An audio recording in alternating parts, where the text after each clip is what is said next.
game, everyone. This is Rich Ramon, and you're listening to Still Toking With. Yeah. Greetings, my friend. This is the brain of TV's Pinky in the Brain. Yes, and my human avatar, Maurice LaMarche. Hi, it's Chris Poland, and you're listening to Still Toking With. Hey, this is Eric Roland, voice of Kendo Rappa on My Hero Academia, and host of the Tough Love Podcast. You're listening to Still Toking With on the Dorkening Podcast Network. My crew is ready to obtain the absolution, removing any doubt that we was ever fooling. What's happening, everybody?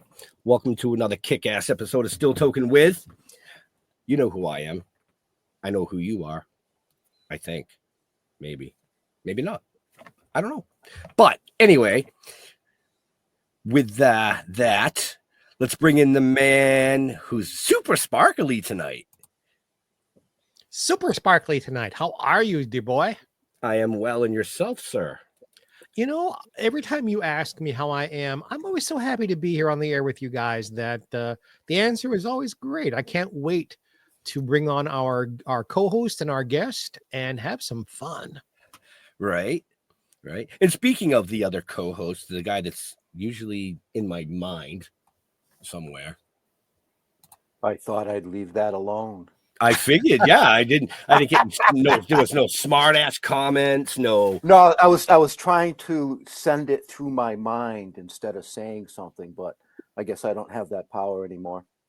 No, you lost. It must be the shirt. Must be. You know, I'm not quite sure, but I'm excited actually. I didn't know too much about our guest until I started doing some research, and I was quite impressed with me for doing the research. Let's just bring her right in. Let's welcome Jennifer Cihi. Hey guys, hi.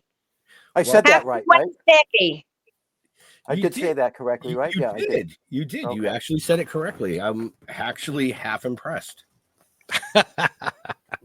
Well, you have to 50% of the time I'll fuck with the names. Right? Hard pronunciation. Well, I mean, it's only 4 letters. There was not too many options. I told you it could have been Cihi. Which many people have called me that before.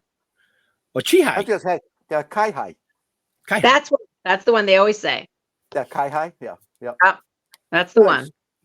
So, first thing I want to say is, when I was doing my research, I listened to the 4 songs that I could find. You have a fabulous voice. Thank you. Thank you, guys. Absolutely fabulous. I was pleasantly surprised. What did you hear the stuff from Sailor Moon or other stuff online? What'd you find? I found there were 2 songs from Sailor Moon, and then there was now you're gonna quiz me. What the hell was the name? You knew she was. Oh, I'll be there. That one there, and there was one other one. Yeah, maybe something. Yeah, something from maybe City Hunter, and then probably the Sailor Moon songs. But I was on. Yeah, there was other. They were on YouTube. There was 4 of them on YouTube, and I know one was from 14 years ago. So I'm just assuming your voice got better or worse. I don't know. No, only better. Rewind and bite your tongue never works. Do you keep your throat lubricated? Right now, I'm lubricating it right now. I did it before we started. Right into the dumpster. I am going to apologize in advance. I apologize in advance too. Jennifer, you and I have something in common is we both got started in this business as kids. Yes. I mean, doing the national tour, the LA tour of Annie. Yeah. California. Yeah, LA and San Francisco. Yeah. Mm-hmm. You know, those parts are very hard on those little girls. It's a lot of work. Was it a wonderful experience for you, or was it just a lot of work? No, I didn't think it was work at all. I was so happy to be there. I was only in the show for 6 months because I had a growth spot, and I got too tall for the role because, we were supposed to be, young girls, and our Daddy Warbucks was quite short. So I was 3 months in San Francisco and 3 months in LA. It stayed in LA for a lot longer. Who is your Daddy Warbucks? His name was Keen Curtis. Oh, yes. Which he died within the last 10 years, I believe. And he was, a stage actor, did some on-camera stuff as well, but mostly Broadway and, theater. But he was short. And so I got too tall and started looking too mature a little too quickly. So they had to cut me out. I was so sad. I mean, I loved every second of it. I hear that that's not always every other kid's experience in Annie, though, because there's been multiple tours. And there's also a documentary that has been done about 10 years ago. And I felt like most of the girls that were on the documentary, some of them were like kind of traumatized by the experience. I did not have that at all. I'm glad to hear that. Yeah, I knew all the original girls, being, an actor in New York at the time when Annie opened. And this subject, and we'll keep it just for 1 minute, is hardly ever discussed. Hollywood and film, there are at least some protections for youngsters who are working. If you're doing Broadway or off Broadway, or you're in a touring company, unless you've got good parents, there's no one there really protecting anyone. And some of those girls grew up to be very angry at the experience. Yes, and we were all there together, and we all seemed to be having a good time. I mean, that was in 1978, so that's so long ago, and I don't remember anything negative happening. But I have some other friends that were in the show. I think Patricia Patz, you guys did a recent interview with. And, she was our Annie. And she does have some other memories of it, just because maybe, she was the lead. She was Annie. So a lot more pressure on her for that, of all. So it was just a blast. I mean, if my career ended there, I would have been happy. Thankfully, it didn't end there. But yeah, it was an amazing, jumpstart lily pad to get to go and do many other TV film. I've probably done every part of the business now, I think, in the 5 decades that I've been doing this crazy shit. But actually, you didn't actually start with Annie. You actually started with leading roles in The Wizard of Oz and Bye Bye Birdie, from what I read. Like that in local community theater, children's theater. Yeah. Right. But first professional equity show I did was actually Annie. And I think I was in the 6th grade.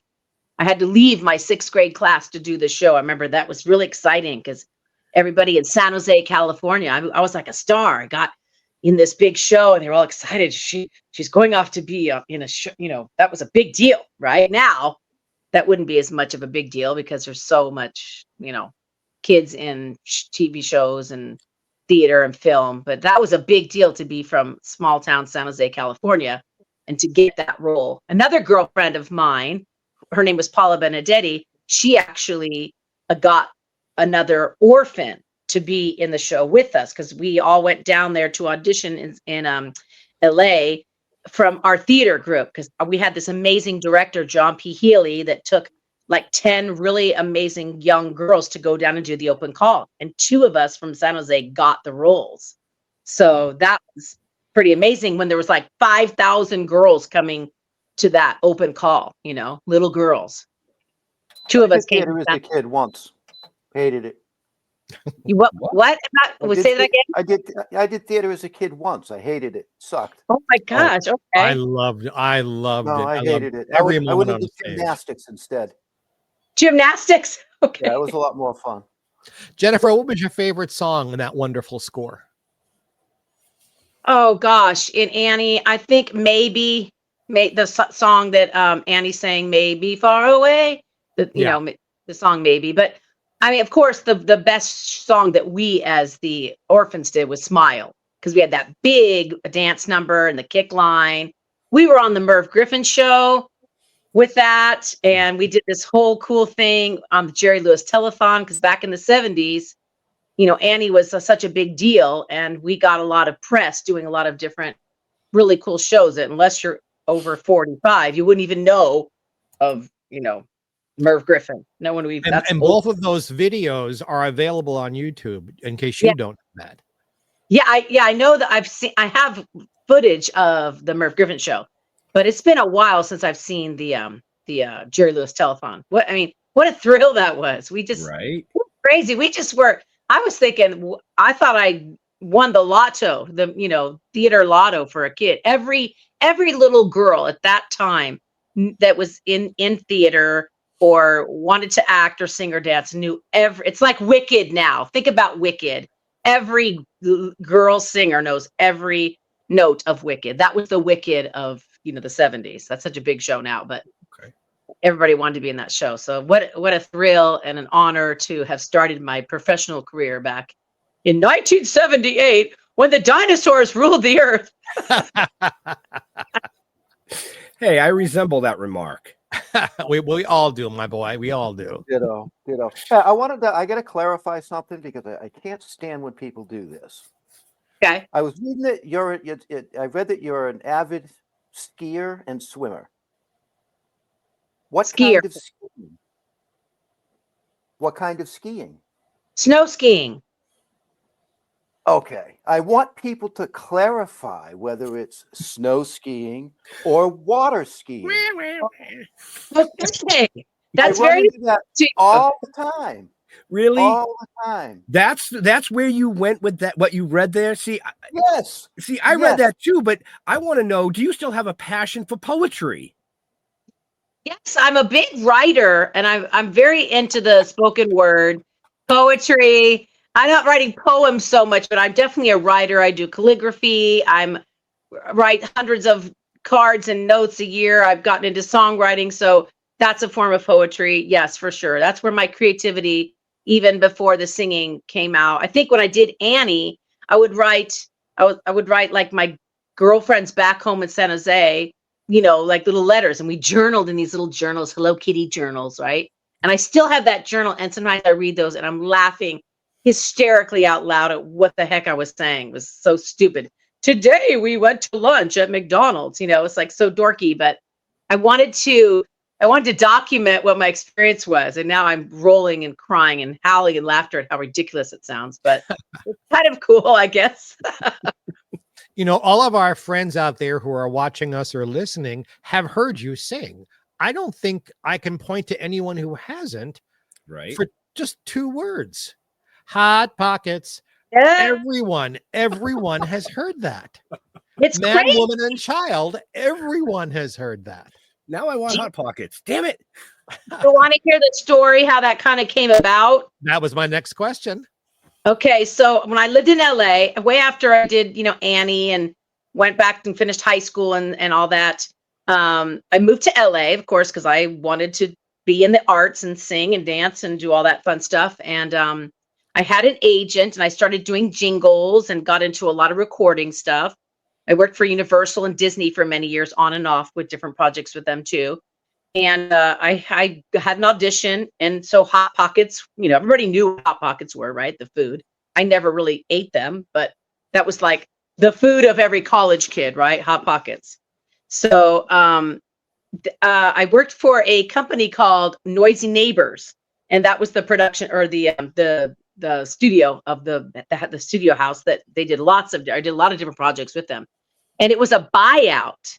And so they offered me, this was early on in my career, my early 20s. So I was thinking, wow, this sounds pretty good for a day's worth of work, right? It literally ran for 20 years. And I was like, what an idiot. I signed my life away. I did renegotiate. Before I moved to Tennessee, I did another little, they shortened it just to the Hot Pockets. They wanted me to come in. And so, of course, I renegotiated. Because all my friends that were big jingle singers that had national commercials, I did do a few nationals for Barbie, Ogilvy and Mather, if you know who that company is, that didn't run like that. I would have had 40 houses off of Hot Pockets. And it's funny because people always think, oh, you're a millionaire many times over. And I'm like, I wish. Free Hot Pockets for life. And it's actually not my favorite sounding jingle that I've sang, but everybody knows it. So anywhere I go, if I sing that or I say that I did that, they think that's so cool. It's funny. Well, it's not bad to have that. I mean, just speaking for Jeffrey Mark, to have had anything where if I would just sing 2 words anywhere in the world, they'd know who I that's just so fucking cool. Right. It was a fun gig, and Jim Gaffigan talked about it in one of his specials for a while. I don't know if He you've seen. did. And he said something funny. My agent had reached out to him a while back and thought, would it be funny to play a funny joke on him? Because he talked about who's the girl that sings that jingle, right? And it would be so funny. But he did that bit for a while and then he moved on. And then it became even more famous because he mentioned it in his Netflix special. So I'm like, everybody talk about it. That's fine with me. It's funny. Who knows, where those things are going to go. So I'm grateful. Right. So how many times have you signed a Hot Pockets package at a convention? A few times. I had people dress up as Hot Pockets. And they were so cute. And I thought, oh my gosh, they really love those Hot Pockets. Many people, will bring the box. And I've signed quite a few. And it just makes me giggle. I'm amazed that people, they just know it's such a recognizable jingle. Like you said, no one doesn't know Hot Pockets. Everybody knows that. So it's played a gazillion times. Gazillion. That's more famous than Where's the Beef? I don't know about that. Maybe where's the beef? People don't even remember Where's the Beef anymore. But Hot Pockets is still happening. Yep. Yeah, yep. I mean, just recently they don't even play that tagline anymore because they've changed the commercials now. But it's still online. You can still find the original. When you want a hot meal without a big deal, what are you gonna pick? Hot Pockets, and it's a whole 30-second jingle. So it's still, you can find it on YouTube, of course, like every cool thing or non-cool thing on YouTube. You can find it. Hey, Cass Elliot made a ton of money singing "Hurry On Down to Hardee's," where the burgers are charcoal broiled. She made more from that than some of her records. Right. Isn't that crazy? Like I did a bunch of Barbie stuff in that same time frame. And some of my residual checks, I was like, wow, I wish all my jingles were like that. But they ran for a much shorter time because they wanted to, to change it up. They didn't want, the audiences to get bored of this same, whatever. But yeah, I know. It's amazing. There's lots of different artists that have sung jingles that, they made hundreds and hundreds of $1,000s off of. Now they don't have those long running jingles anymore. That's a thing of the past. And a lot of them are buyouts or non-union, you know that, right, Jeffrey? Yeah. Unfortunately, that's, kind of. I'm offered non-union work all the time. And I go, nope. Yeah, that's a struggle. I still have a lot of friends that live in LA and it's like this weird struggle of like being able to work, but I don't know. I'm in SAG and after an equity and all that, but I did go on honorary withdrawal just because I'm not doing a lot of those projects anymore. So if I needed to, I could rejoin. But living in Nashville, it's very different kind of platform over here. I do so much live stuff. Right. Yeah. Right. A lot of live singing. In looking at your background, there's another 2-word thing that I don't hear very much about, and hopefully you can educate us. Tokyo Disney. Ah, okay, yeah. So Disney. I worked. That was the other big job, or the second big job I got after Annie. Went back to high school, finished that up, and before I moved to LA, I had a friend that did Tokyo Disneyland. So basically, I went to the open call. I was a blonde at the time. They love blondes over there. They did 30 years ago, and they love Americans. So they hired 30 to 40 different Americans to come, each contract, to go to Tokyo Disneyland. And they had many different shows, just like they do at Disney LA. Lots of stage shows. There's the Tomorrowland Terrace band that comes up out of the floor. That's still, I think, at Disney LA, by the way. I was booked on that first. So singing in the like the top 40 band. We were called Hot Tracks. TRAX. It was such a dorky name, Hot Tracks. And so we had a Japanese band, and then there was 2 of us, me and another girl, and we were the frontmen of the band. We did 8 shows a day, 5 days a week. That was great singing training for me. And so I did that for like 8 months, and they had a little cool they called it American Village, and all the other Americans lived together in these kind of cool condos, right? And we had little mopeds, and we wreaked havoc. I was only 19 years old when I went there. Oh my gosh, never am I to be trusted to go to any foreign country without being 21, because I was out of control. Well, did you learn any Japanese?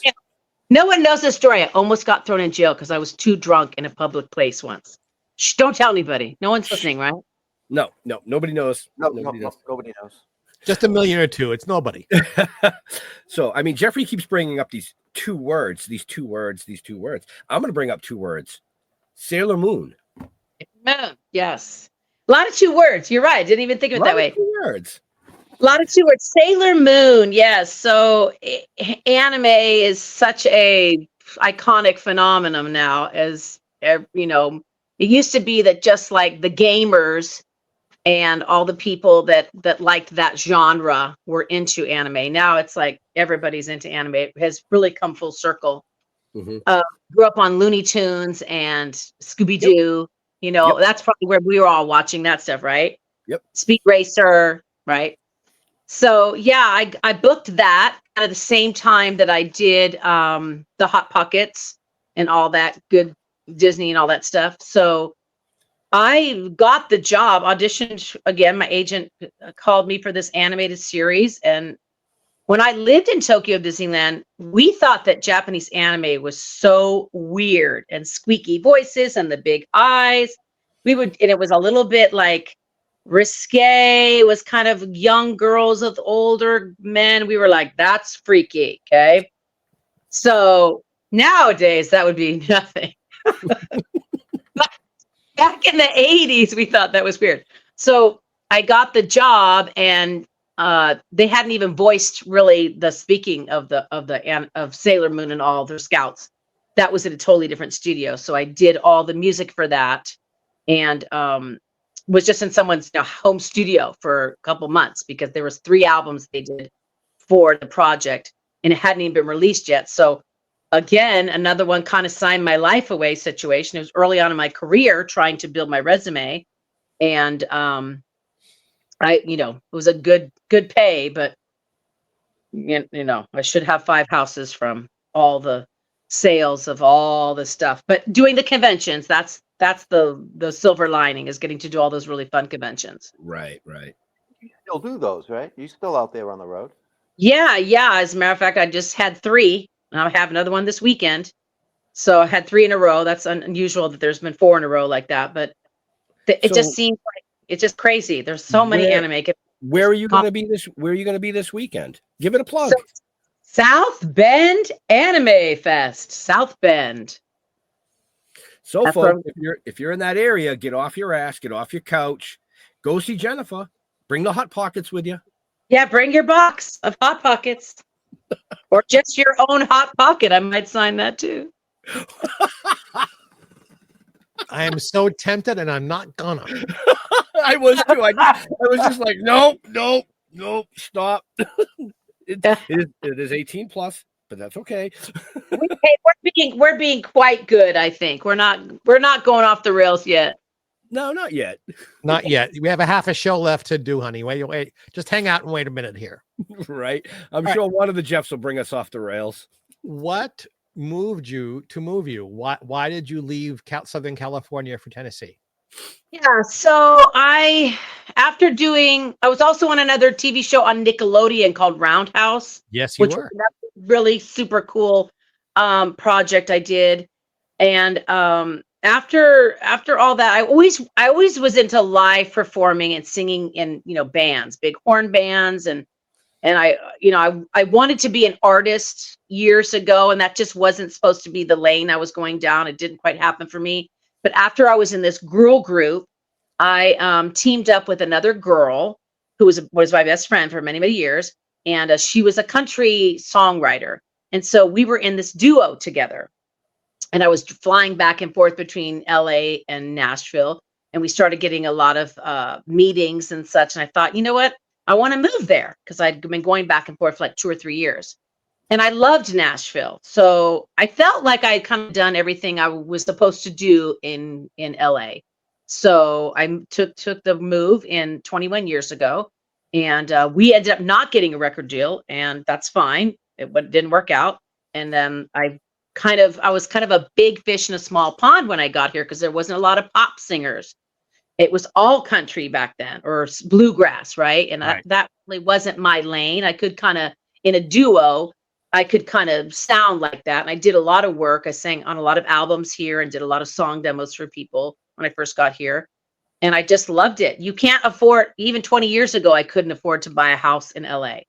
And so I was like, you can buy a beautiful ranch here for a third of, not now, but back then you could. Right. So I was like, this is the right move for me. So I kind of got plugged into a lot of different cool things at the perfect timing. So, and I never want to go back to LA. I never want to move there. I like to visit, but you know, LA is, LA.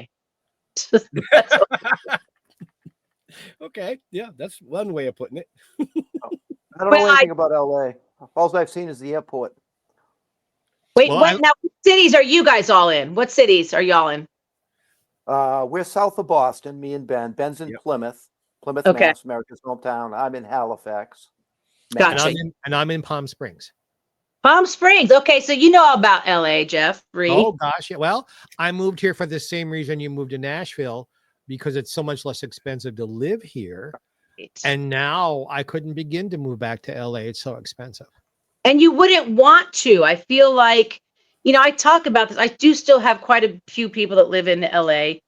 And we have this conversation all the time. If we were just starting our careers at 20 in the 2025, we wouldn't have the kind of opportunity we had in the 80s and 90s. Like I was in LA in that perfect sweet spot. I booked so many cool gigs.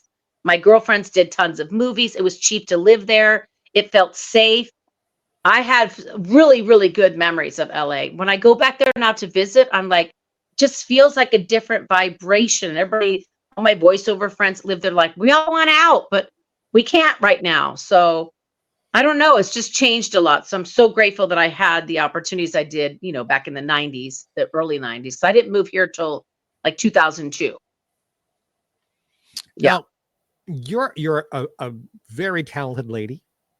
Thank you. And you have a very pretty face. Oh, thank you. And a magnificent rack. I was wondering how he was going to get that out. I really was. I was waiting. It's all in the bra. It's just the bra, my friend. It's comedy timing, boys. You have to know when to hold back and when to give. You gotta know when to show 'em. I know nothing about your personal life. What would you like us to know about your personal life? I mean, children or spouses or girlfriends or boyfriends or... Yeah, so I've never been married. Can you believe that? Never been married. I kind of chose not to be married, actually. So I feel like a little bit like Jennifer Coolidge. I've seen her talk about how she's never been married and she doesn't have kids and she feels like her life is so awesome. Like most of all my friends are married with kids. I'm like an aunt ma to all my nieces and nephews. I love being that. But my career was just happening so much that I never slowed down enough. And to tell you the truth, I was a little bit of a man eater. So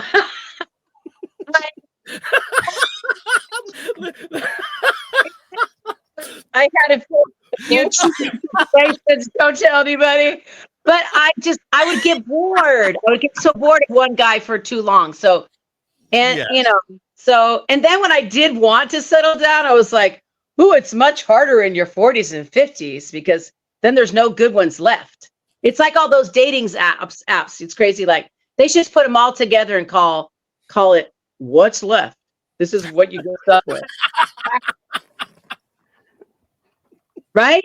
So, you know, I never married, no kids, but I have tons of friends and do all kinds of crazy things with my crazy wild girlfriends. But yeah, I just didn't do that. And I'm not regretful at all. I'm not regretful at all that I didn't have kids. It's fine. I don't feel like every woman has to go down that road. I feel like I'm super nurturing with all my nieces and nephews and have sisters with kids and stuff. So I like that I can leave and I don't have to pay for any weddings or college or have them calling me at 3 a.m. and they're like, got a DUI or something. And I have to worry about them. I don't want to worry all that. I'm so glad I don't have to worry. I'm not knocking having kids. It just wasn't for me. That's all. Do you go through a lot of batteries?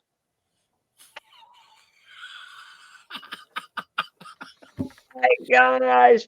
You know what? Well, they're rechargeable by USB today, so. Batteries, it just plugs into the wall. You don't need batteries.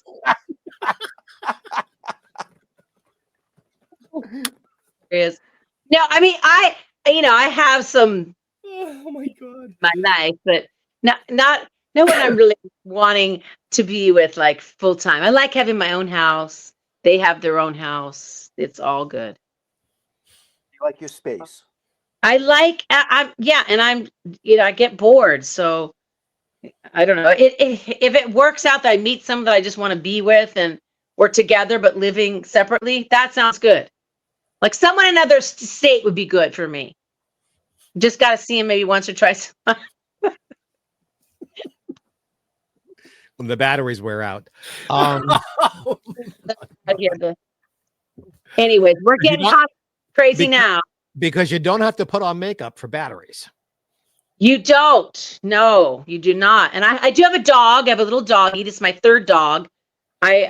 He's my little companion, and he goes with me lots of places. And it's my third Chihuahua. His name is Leonardo, like the Mutant Ninja Turtles, Leo. And so I love animals. I've had many different types of animals. And so that's fine for me. They don't talk back. They're easy to take care of. They're potty trained.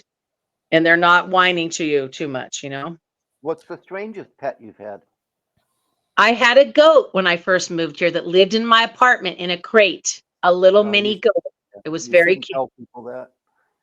Now, nothing was weird. A goat, it was called a pygmy goat with a little horns. Oh, the pygmy. Okay.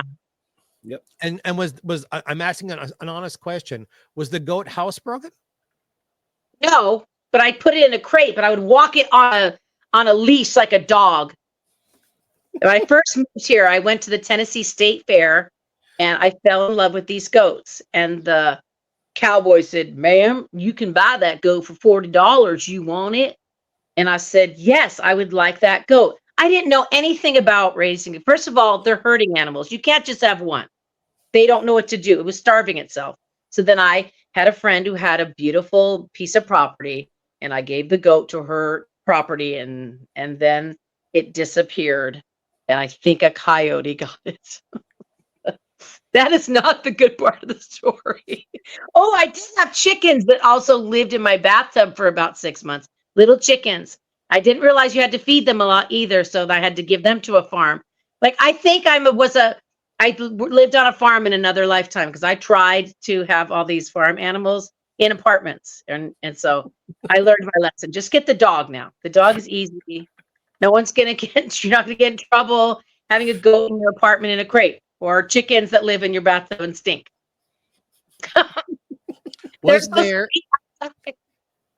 I was about to ask you a question, and I thought, well, it's a good thing she hasn't got children because she wouldn't feed them and she wouldn't walk them and it'd be fine. Yeah. That's yeah. Well, she would feed them because they'd be in the tub. Yeah, they'd be in the tub. I don't know. I'm crazy. The Tennessee State Fair. Again, I found the baby chicks for $1 a piece. So I got the grand idea in a box, a little shoe box, and I brought 4 of them home. And they lived in my bathtub for about 6 months. And then my friend said, "Jennifer, those are starting to stink up your house." Because I lived in, it wasn't that it was messy. I cleaned them all the time, but they're not supposed to live in your bathtub of your apartment. Right? So. No, chickens do not produce cologne. No, they're stinky. And it was horrible. But they were cute when they were babies, little baby chickie, all furry, cute, little yellow chicks. And then I could pet them. I would sit and pet them. I know this sounds crazy, y'all. I sound like a crazy loon. But I did get them a good home. They went to a farm, and they lived happy. Well, they're probably gone now, but they did live happily ever after. Now they live with Purdue. Yeah. I didn't feed them enough, so they didn't get fat enough. No. I was like, just give a little bit of the. I went to the Tractor Supply. You guys got Tractor Supply over there? Yep. Yes. Yep. I would go to the Tractor Supply and pick up this bag of feed, and I would just give them like this little cute little bowl. They're supposed to peck and eat that food all day long. I learned this way after the fact. I'm crazy. I do crazy things, but I've simmered down now. In my 50s, I've kind of simmered down. I've simmered, if you believe that. I was going to ask you before I made the bad joke about culturally going from Southern California to Tennessee. What was it like for you? And then I heard you say, y'all, oh, she's acclimated. Well, like I said, I went back and forth for many years, 2 or 3 years, 3 years, I think. And so I was already saying y'all before I even moved here. And I think because I visited so much and my girlfriend was from here, I just loved it. I think in some other lifetime, I owned a big farmhouse with a big wraparound porch. I feel more at home here than I did in LA. And I do own a house here on the lake, on a beautiful lake. It's just a little cute little ranch style house that I bought for nothing 10 years ago. Thank God. Thank you, Jesus, for that. And you can't get that now. Nashville's like LA now. Like we have horrible traffic. But yeah, I didn't mind it at all. It was like a great adventure. And so I feel like this is my final resting spot. You know what I mean? All righty. So we're gonna go back to the whole 2-word things again because it seems to be the theme tonight. Yeah. So, lipstick and earrings. Oh yes. Okay. Yeah. That's really odd. I never put all this together. So, yes. So I want to talk about lipstick and earrings. So I'll tell a cute little story because people seem to be moved by this. Facebook is a brilliant way to connect people that you haven't seen in a long time from high school or whatever, right? Mm-hmm. A couple years ago, I was scrolling on Facebook and I see a video, like a Facebook Live of a girlfriend I went to high school with. And she's talking about this foundation she had started for one of her best friend. Her name was Jane. And she was, it's called Jane Sparkle. And she was needing people to donate earrings and lipsticks because she had died of cancer. And so she started this whole foundation called Jane Sparkle. And once a year, her and all her crazy, cute gal pals get together, put together these little special like gift bags, and they take them to women that are getting infusion at cancer centers. So that this project has grown and like really taken on legs. But about 4 years ago, when I first saw her video, I was like so moved by the story that she was talking about on her Facebook Live. I called her, hadn't talked to her since 1984. And I was just going to reach out because I'm a jewelry maker. I make all this crazy jewelry, everything I'm wearing, my jewelry. I love jewelry. And so I said, let me make some jewelry or earrings to donate for your lipstick and earrings day. And she says, great. And then for some reason, I said, you know what? I'd like to write like a theme song or like just a beautiful song for Jane's foundation, for Jane Sparkle. And she's like, what? Because she hadn't seen me since 1984. And I told her I'm still in the business. So I don't know what, maybe I'm not really a songwriter by trade, but I thought I want to write a song about it. So anyways, long story short, fast forward, I lassoed a girlfriend of mine that teaches at Berklee School of Music as a songwriter professor who had gone through her own cancer journey and is well and doing great now. Thank you. And so I got her to write the song with me, and it's just really, really, really grown. So this is the CD, Lipstick and Earrings. And this is, I don't know if you can see this, but that's Jane Sparkle, and the information is on the back. But anyways, the song, we wrote it in a half hour in Boston. She lives in Boston. Mm-hmm. That's where Berklee. Yep. Berklee School of Music. Yep. But she lives in Portsmouth, New Hampshire. And so we wrote this song in like a half hour, and it just seemed like everything kind of fell into place because this song was meant to be recorded and made. So I've done a video with it, and really passionate about cancer survivors, celebrating women with cancer. We've all lost someone with cancer. So Lipstick and Earrings is the title of the song. So we got it, recorded. And so we put this QR code in this little this little card goes into the gift packages every year now, so that the women that get the cool little package, they get to hear that song, and it's a song of hope and just a beautiful ballad. And so I'm really passionate about that. My mom died of cancer, and so I just want us all to. It's the title is Lipstick and Earrings, but it's the chorus is says you're beautiful. So no matter if you have no hair or you're going through this horrible, losing weight, and it's just cancer treatment is horrible. Mhm. We all know someone who's gone through that. So Yep. you do not feel yourself. You feel like you lose your beauty.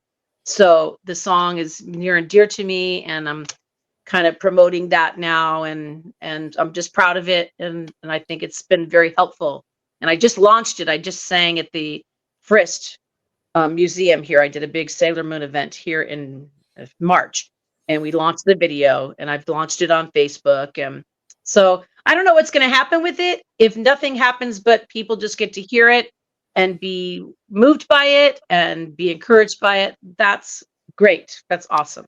Can our friends out there buy a copy to listen to? Yeah, so so they can. And also And where would they go to do that? So they can go to my Insta page, Jennifer Cihi, just Jennifer Cihi, my Instagram page. So, and just for everybody watching or listening to this later on, or even watching it again later on, just check the show notes up above or down below, because all Jennifer's information is there, including her Instagram page. So, buy a copy. Yeah. And also there's a QR code. If you don't want the CD, I'll give the QR code too. So no one has a CD in their car anymore. Most people don't, but I do have a CD copy of it as well. So whatever they want, they can have that. And the money is also on YouTube or anything like that? So I'm working on that right now. That's like a little bit more of a there's a lot of things that are kind of in the works with the song. So it takes a minute to get that all going, as you know. Yep. Yeah. We just finished it a couple months ago. So yeah. So excited about that, and just want to celebrate people that have dealt with that and encourage people, because it's hard to go through that journey of that. And it's hard to be there while somebody else is going through it. Yes. Yes. And I have a friend right now who's challenged right now with her journey of it. And so I'm with her a lot. And so, yeah, it's just, it'll take it out of you, and you got to be so strong. Bed nails, we all know someone who has either gotten through it or is going to go through it, or we have lost people and they've passed. So changing the subject, if you don't mind, because I'm about to cry. I really don't want to. Can people buy your jewelry? Yes. So Instagram, again, I do have a website called Spark and Sparkle, and that's just funny because that was before Jane Sparkle came out. But I make candles and all kinds. I'm a very creative person. I make all kinds of crazy stuff. So Spark and Sparkle is a website that has not gone live yet, but everybody that buys my stuff, you can just go to Instagram, Jennifer Cihi, and say, hey, we want to see some of your stuff. I'm not doing it full time. I think when I slow down from doing the Sailor Moon thing, I'm really going to go more into the whole jewelry thing. I do a lot of custom pieces for people, and I just love vintage. I do all this vintage, like rosary inspired with crosses and some stones and pearls. And grass doesn't grow under my feet. I get bored. So I just learn how to make things. So Instagram. I love the sparkle, and I love jewelry. So well, yes. I need to send you some cool stuff. Except I'm Jewish, so you have to leave out the crosses. I know my stuff is crossy. I just love the crosses, but I have all kinds of stuff. So we'll talk, and I'll send you some talk, because I will happily wear it on a red carpet and say, oh, you like this? This is Jennifer Cihi work. Because we got to help each other, right? Yes, we have to encourage and cheerlead and help each other. Yes, 1000%. I'm big into that one for sure. Absolutely. I'm going to reach back into your childhood again. Okay. And the boys kind of know why I'm skirting around this. For those of you and Jennifer knows too, I lost 2 dear friends 3 days apart to cancer this week, and my partner died of it 6 years ago. Mhm. And the subject is a little painful for me right now. And then Yep. on the show I was on last night for 2 hours talking about Elaine Ballas and Jay North, and Kathy Garver was on, and Kathy hasn't told anyone, but her husband's in stage 4 cancer, and she got like a little nervous breakdown on television last night. It hit her so hard that she couldn't talk. So yeah, you need to get this song to the people who are suffering and who need to be lifted by Jennifer's talent. And if I keep doing this, I'm going to start crying. So skirt. in your youth, you did one of my favorite shows, Bye Bye Birdie. Were you just one of the kids in Telephone Time, or did you have a larger part? Kim. I played Kim McAfee. Oh, you were the star. Okay, gotcha. The female star there. It was children's musical theater. So we had like an adult cast and a kid cast. So yeah, that was probably in 1976 or 75. I was in that show. Because I knew the composers very well. I worked with them because I was a part of Bring Back Birdie on Broadway. And the connection there is very important in my life and my professional life. And my late partner starred in that when he was starting his career in community theater. So it's an important show for Jeffrey Mark. Excellent. It's very different from the movie. People think the whole thing is about Kim because they rewrote the film for Anne Margaret. Right. But, Anne Margaret, yeah, of course. But the show is very different. And I think not that Annie wasn't wonderful in the film. She's a friend. She's wonderful. But as a show, as a story, it's the Broadway version is better. Yeah. Yeah. I mean, like I said, that I was a kid. I was probably like 8 when I did that show. And then, of course, I loved watching the movie with Anne. I adore Anne Margaret. I love everything she puts her finger on. She's brilliant. Yes, she is. She's just so wonderful. But yeah, the show is very different, and there's a lot of different. They don't do in the movie. There's definitely some of the songs aren't in the movie that are in the Broadway show, right? Yeah. So you got to sing One Boy? I did. Gosh, I mean, wow, a million years ago. But that was a really fun. When preparing to be in the music business, of course, I feel like when fans ask me, how, what should I do to, what's the first thing I need to do to, learn about music or singing, whatever, I said, get into musical theater, because that is such a great base, or that everything launches from that, I feel, right? Don't you agree, Jeffrey? Absolutely. Well, anything you can learn. Those of us, especially who got started as kids, you have to be a sponge and be able just to absorb everything you see and hear and do. And you learn what to do. You also learn what not to do. And that helps to grow you. And then the rest of it is perseverance and ambition.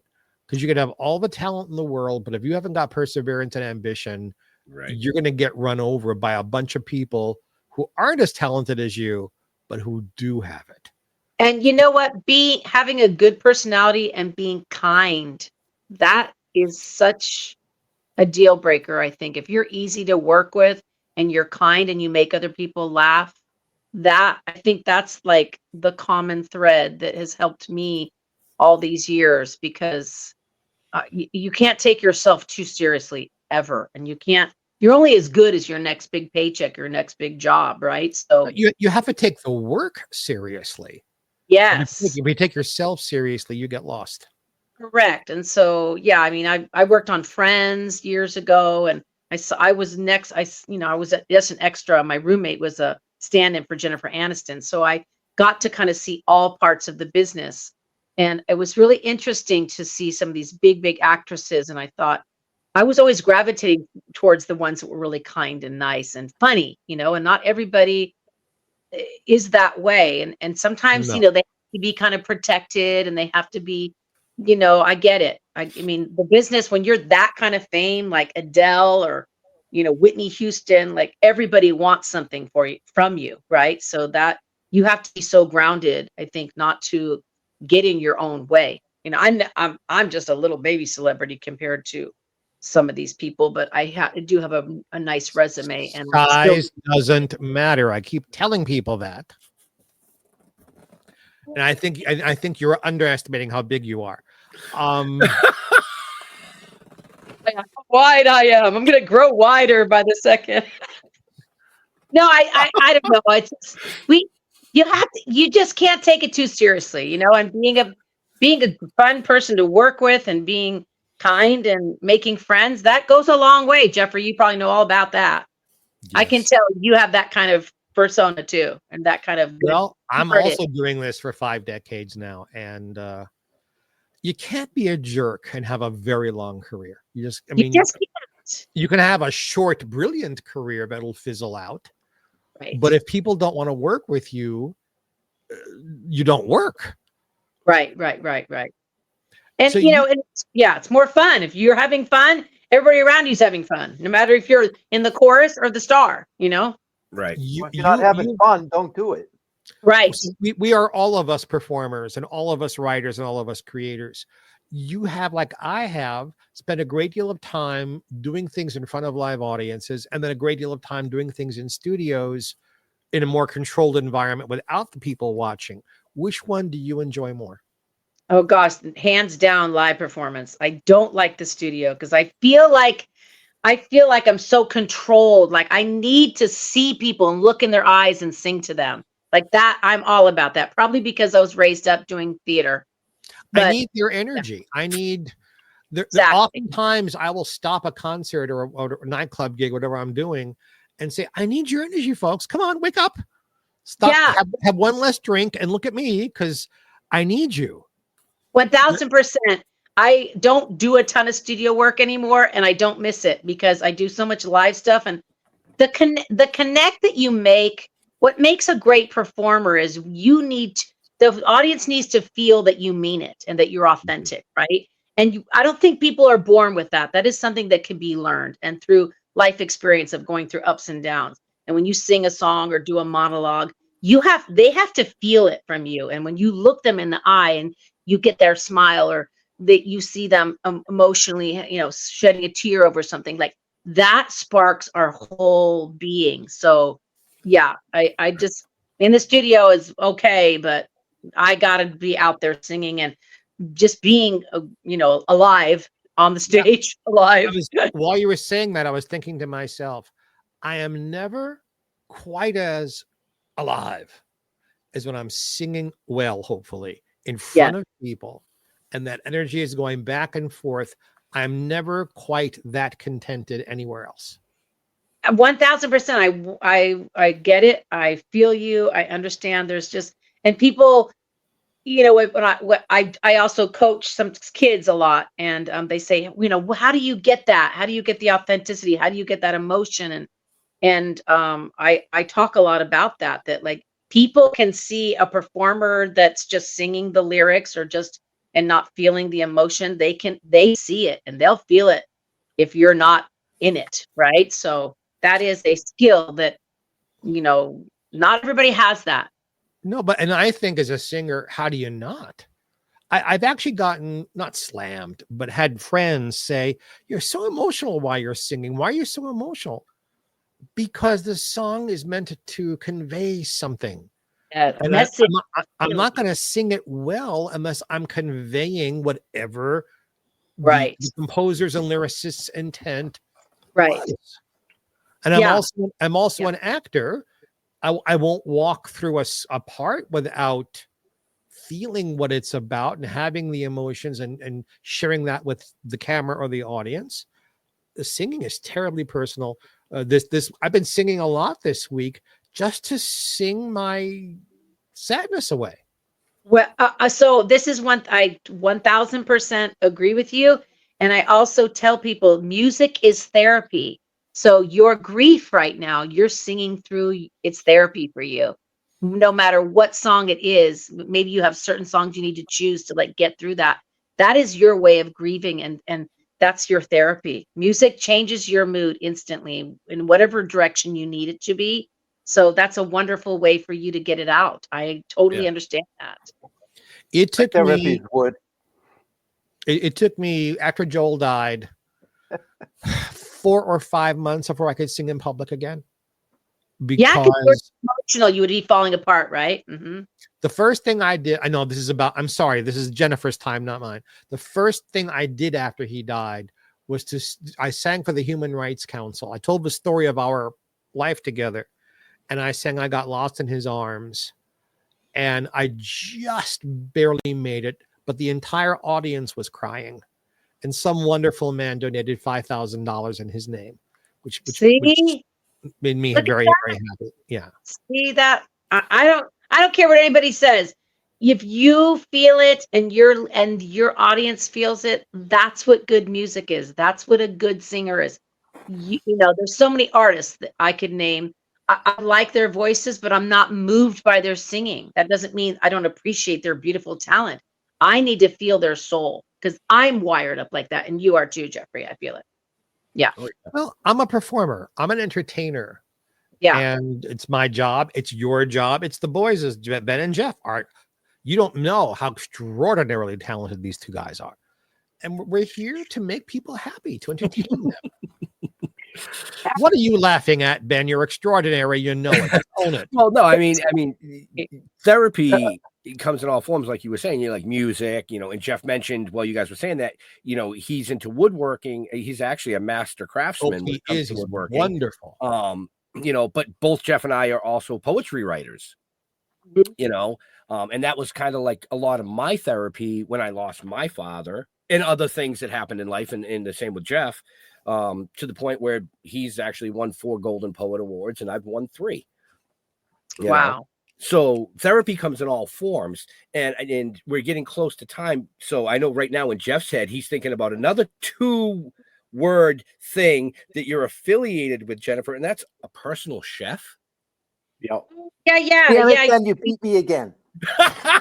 Well, I figured you were thinking about dinner because I was looking at the time. You know? So, yeah, you know, during COVID, my mom was a chef, a really amazing cook. And during COVID, everything stopped for everybody performing wise. And I had to just figure out how to make some money, outside of, you know, getting a little bit of unemployment because gig workers, you know, everything stopped. So I had always been an entertainer and had people entertain at my house, cook a big meal. And I've always loved cooking. And so my neighbor here in Old Hickory Village, she convinced me to start chefing for our village, for our little neighborhood. So all during COVID, I cooked for our neighborhood, and my little 2-word company was called Village Eats, good food for good people, because we live in Old Hickory Village. Another 2-word thing. This is definitely a theme here that you guys just may be aware of. So Village Eats, good for good people. So yeah, I still do a lot of cooking just for myself. And I do have a couple clients I still sort of cook for, but after, you know, COVID sort of simmered down, everybody got back to work. And so I was cooking for like 10 families, and that was a lot, but thank God I had that because that helped me during COVID. And I delivered to them to the house, and everybody was happy because it was really good food that was low cal, but tasted really good. So what's your favorite dish? Oh gosh, to make, not to eat. Oh, to make. Oh my gosh. I have so many, but I love making Asian food, Asian inspired food. So noodle bowls and shrimp. I love to cook shrimp. Pork tenderloin. I love like blackened pork tenderloin with this drizzly mustard sauce with like cranberries and cherries. It's quite good. I don't know. I think that when you're a creative person in life, the world is your oyster. You just can keep learning more things, right? You guys are probably very wired up the same way. Once you have one creativity, I think that's just like our jumping board to go on to more creative stuff. So I want to learn it all, most of it, some of it. It's funny because, you know, I mean, I live my life where creativity wise, if somebody says, hey, can you make this for me? I'm like, sure. Well, have you ever made it before? No. Well, what makes you think you can do that? Well, there's nothing telling me I can't. Exactly. Right. And that's how I live my life. Yeah. I Right. don't know. She had me at pork tenderloin. I mean, I'm like, I'm I do drooling. pork. I do a lot of stuff with pork. I'm not a meat eater very much. I chicken and fish and turkey. So I don't like steaks I'm not like them. I'm just, steaks aren't my thing. That, like, get the barbecue out, and that's a good, but I like to cook with fine ingredients. I'm kind of a foodie, like a gourmet-ishy, but good for you. I'm doing Jewish cooking this weekend for Passover. Oh yes. What are you making? I am making chicken soup and matzo balls, chopped Yum. liver, homemade Yum. chopped liver, chicken soup also homemade. Yeah. I store-bought gefilte fish because I can't eat it. Right. And then a baked chicken and a potato kugel. Oh and yes. some cream spinach, and then we have a coffee cake I've already made for Passover, and I bought macaroons. So we will have plenty to eat, and of course matzah. That sounds like a very delicious cornucopia of delights over there. Well, next time you're on the West Coast, Jennifer, I'll cook for you. I would love to. I have a lot of Jewish friends and grew up in LA, where I sang in a Jewish band for a long time. So I know all about all those delicious dishes. So that's fun. So fun to do. What is a Jewish band? Oh, so I worked. I used to. So I worked with this crazy guy in LA, and we did was bar mitzvahs and bat mitzvahs. I would do 4 in a weekend sometimes. So I learned a lot of, like, all the Jewish, all that. There's lots of other songs that they, all the different songs for bat mitzvahs, bar mitzvahs. But anyways, yeah, I sang in this band. The guy was called David and Gila. I don't know if you know that name, but I do. David Jacoby, and I worked for him for like 15 years when I was in LA, and was his main singer for a long time. And man, I felt like I became Jewish through osmosis, because we did so many bar mitzvahs at bar mitzvahs. Well, it's more fun to become Jewish by injection, but I appreciate that.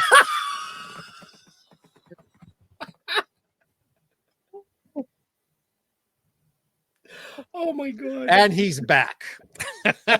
Oh boy. It's been a few years, but yes. Oh my God. Wow. Oh boy. On that note.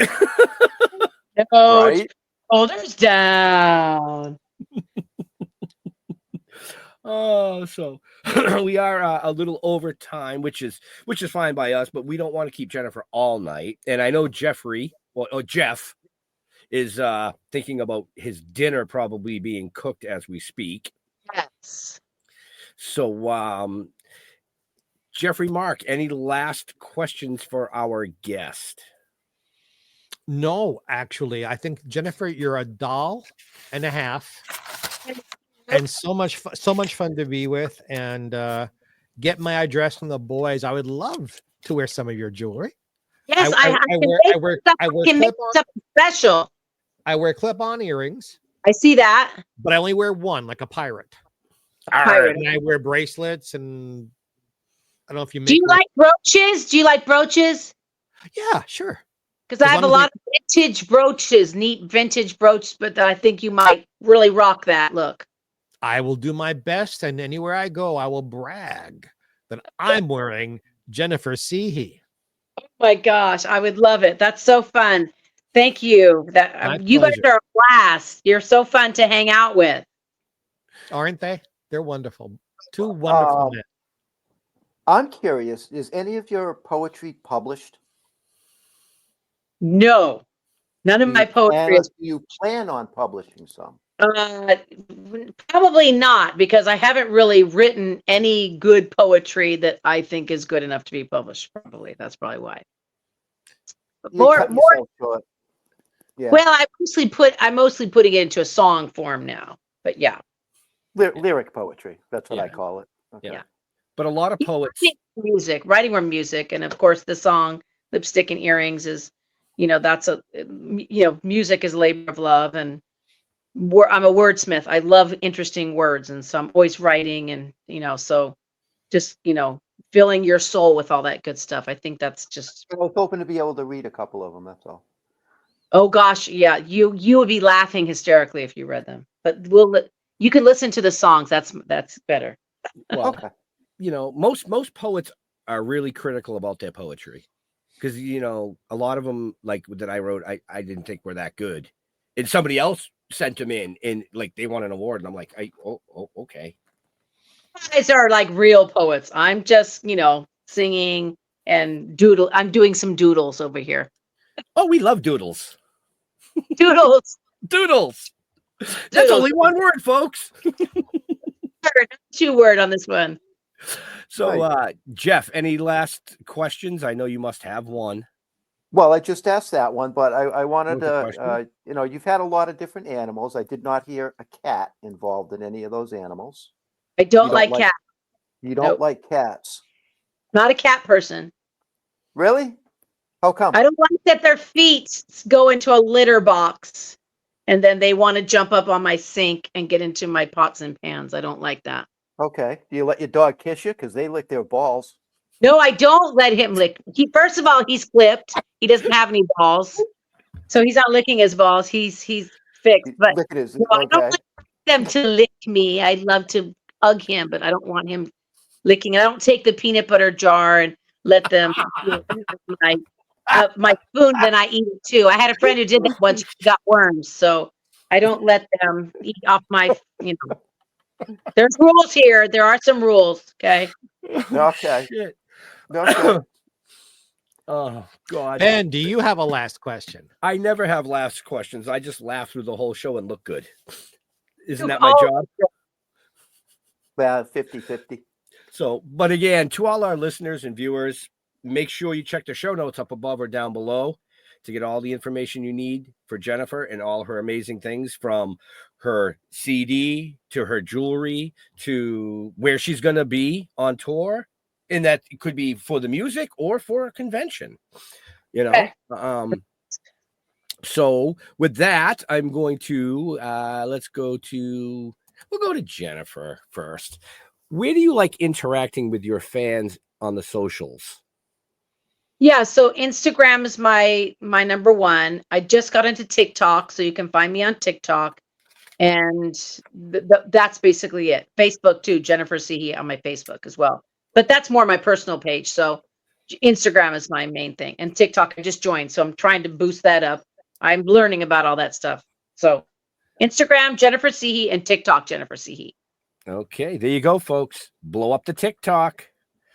Blow it up. Mr. Jeffrey Mark. Yes. Where do you like interacting with your fans?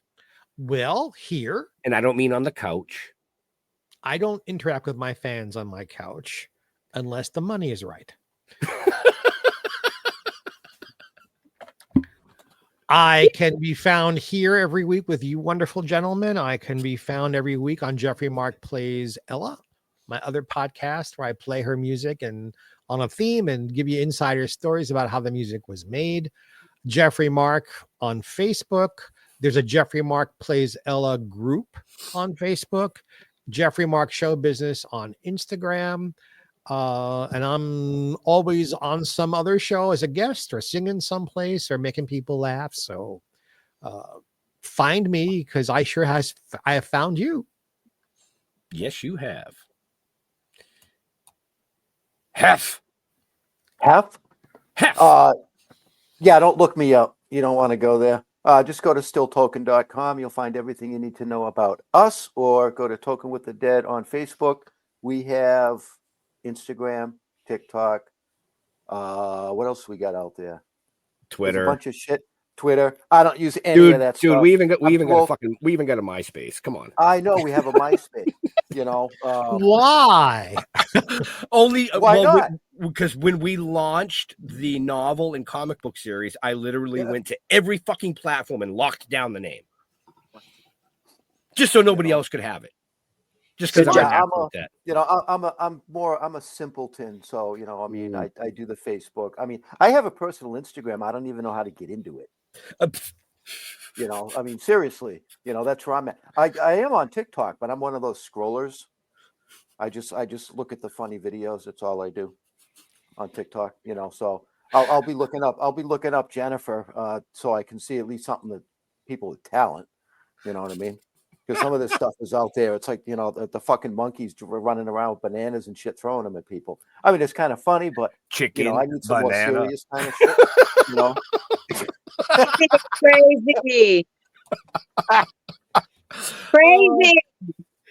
But in all seriousness, folks, we want to thank Jennifer for taking time out of her busy day to spend some time with us, and hopefully it answered some questions that you didn't know, or maybe you did. And if you did, well, good for you. Thanks for having me. This has been so much fun. I love y'all, and what a wonderful, wonderful thing you're doing here on this show. It's so fun. You guys are also talented and wonderful hosts. Thank you. Well, y'all love her back. So there you go. Right. Oh, somebody just popped in and said, "Say hi for me, Charlie Schlatter." Hey, Charlie.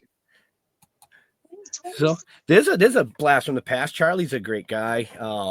Had him on the show. You know, we got to connect, Charlie, because I want to get you on the New Year's Eve episode this year.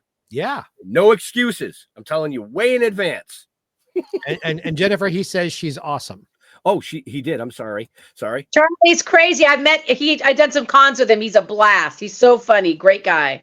He is. He's a great guy. With all that, folks, he says you got it. All right, cool. That's it. Everybody has seen it now. He's going to be with us New Year's Eve. New Year's Eve. So I'll get with you, Charlie, at some point. To all our veterans and first responders, we want to thank you for doing what you do so people like us can come up here and do what we do. Stay safe. We'll see you next week. We're out of here. Bye, y'all. Bless. Have a happy. Bye. Thank you. So come on, step it off, bring it down.